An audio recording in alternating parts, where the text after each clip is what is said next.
आता एक वेल दाखवतो कशाचा. आमच्याकडे याला नीळकंठेश्वर म्हणतं. हे आता वाळून गेलेलं आहे, त्याच्यानं तुम्हाला तसं दिसतं.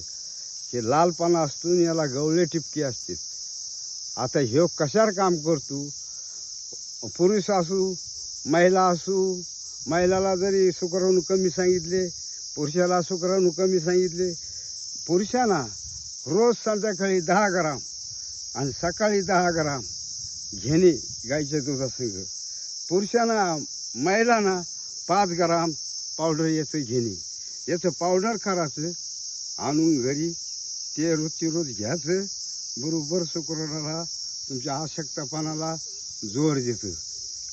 याच्यापासून औषधासुद्धा वापरल्या जातं. याला आम्ही नीळकंठेश्वर म्हणते. लोक वेगळ्या ठिकाणी वेगळे नाव आहेत.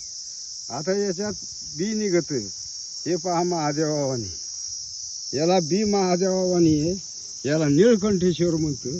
हे कवळं बी आहे, त्याच्यानं तुम्हाला ढवळं दिसतं.